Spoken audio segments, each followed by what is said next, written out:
2023 is about to come to an end, and I know we all have our wish lists for where we want to travel to in 2024.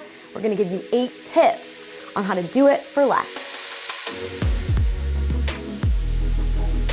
This week, we have 8 travel hacks for all of your travel dreams in 2024, whether you want to go to Paris, Austin, Texas, maybe just a staycation where you live. We're going to help you defray those costs, maybe even get these tricks to help pay for part of that vacation.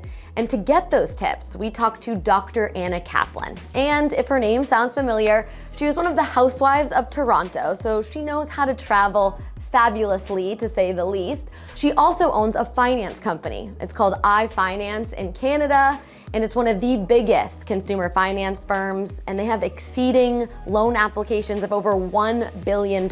So, to say the least, she probably knows her stuff. We're gonna take our cues from her, and here's her #1 travel tip. Drum roll, please. So the first tip I would give you is to sign up for frequent flyer miles, those programs where you get those flyer miles. Even if you don't think you're going to travel, sign up for them because they're everywhere. I feel like the frequent flyer miles don't get me as far as they used to. Like, I'd really try to rack them up for all the different airlines, but I'm always finding myself going back to Expedia because the flights always seem cheaper on there. Is there something I'm not doing or I'm not seeing? That has changed, but you just have to adapt with the change because it is more difficult to rack up points, but racking up points is still the best way to do that. #2, I was surprised on this one, but use that credit card. But there's a huge caveat to this.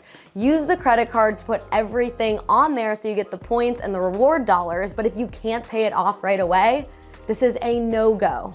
So if you can buy a car, if you can buy any of that big purchase on your reward cards, you are earning rewards. Even if you don't think you're going to use them, start thinking of everything as an opportunity to earn rewards.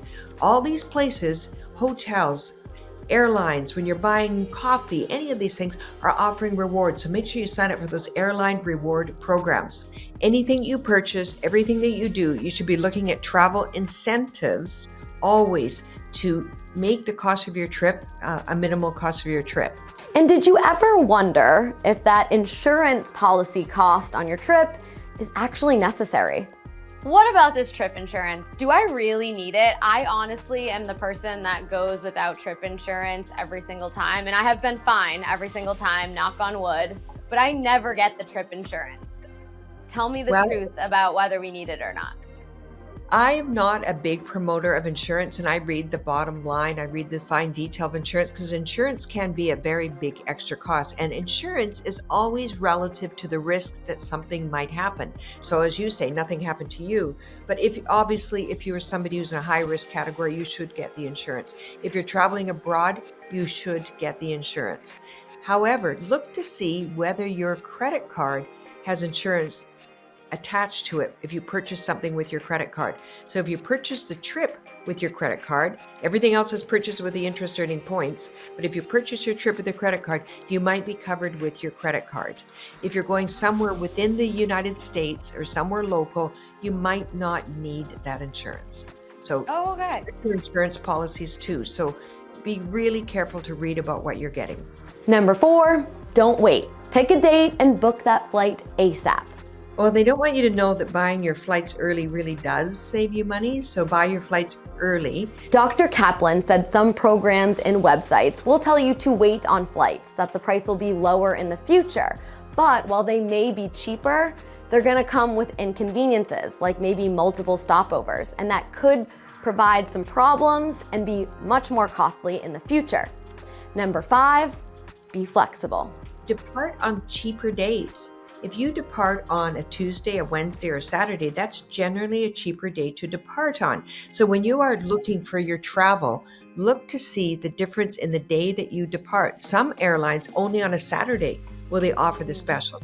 And #6 is a great one if you want a more luxurious experience, but it doesn't fit your budget at booking time. When you're booking, don't do the upgrade at the time of booking. Ask for free upgrades when you get to the hotel. #7, do not touch that minibar. Don't use the stuff in the hotel. Don't touch it. Go somewhere to the local 7-Eleven or the local store and pick up your stuff and don't use anything in the minibar. When it comes to shows and theme parks and things like that, purchase those things when you get to the location.